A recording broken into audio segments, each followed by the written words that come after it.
Hey folks, Adrian Raso here, and I'm really happy to introduce our new website, which is at guelphschoolofguitar.com.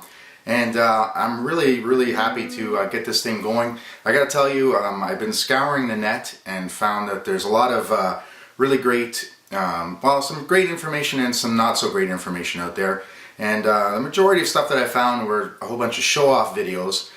So I wanted to create something, and I had this idea to make something where it was like a central practice site that students can visit and work on actual real-life skills.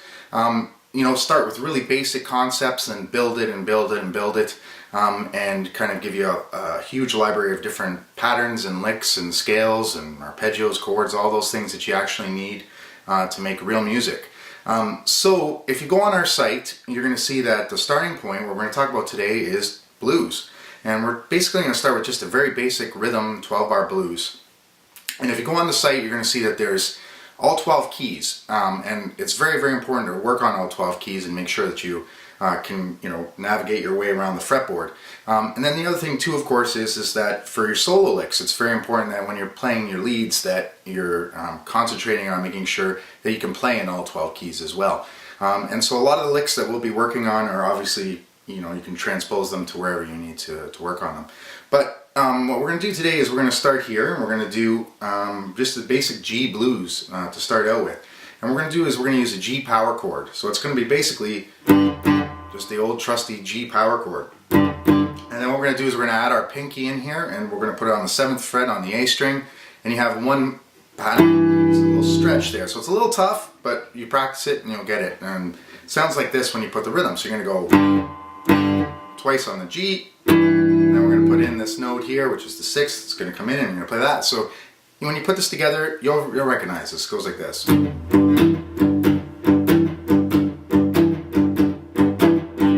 Right, so that's basically it. When we drop down, the other chords that we got to know for this are going to be C, same move, right, and D. Okay, so that's it. That's basic 3 chords.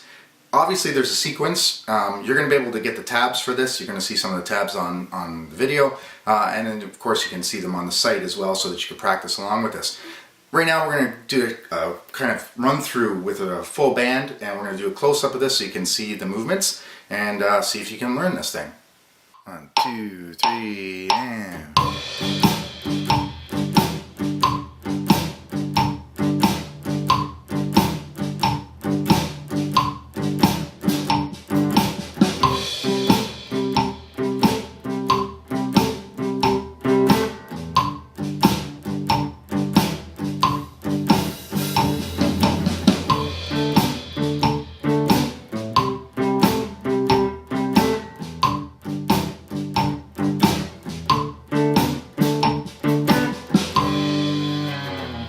Alright, so now that you've got your 12-bar blues mastered and perfect, you're ready to make sure that you can move these to all of the keys. And the idea, of course, is the basic backing tracks that you're going to find online, they're all about 3.5 minutes. Going through all 12 keys gives you over a half-hour practice just to start to work on this, and making sure that you're a good, solid rhythm player. Something to focus on. Players don't focus on the rhythm enough. They focus on all these really cool lead licks, and they forget that in a normal song, you're probably playing rhythm for 90% of it. You might get an 8-bar solo, 16-bar solo, and everybody focuses on their 16 bars. But you got to be a great support player, and you got to support the vocalist or whoever else is in the band that you're working with. So really work on that. Make sure you have a good groove. It feels right in the pocket with the backing tracks. And next lesson we're going to move on with the basic blues scale to put on top of that. I should also mention, of course, we have a lot of really exciting things. We're going to talk about some gear that you need, and some effects pedals that can kind of give you ideas for sounds. We're really happy to have Raso Guitar Repairs on board with this, and my brother Chris is going to talk about little setups and adjustments that you can do to the instrument to make it really play well, and that has a huge effect, and you'll see that later as he visits as well. So definitely visit his site, and that's at rasoguitarrepairs.com, and you can check him out there as well. So anyway, keep practicing, make sure you have this stuff down, and send us your thoughts and your feedback.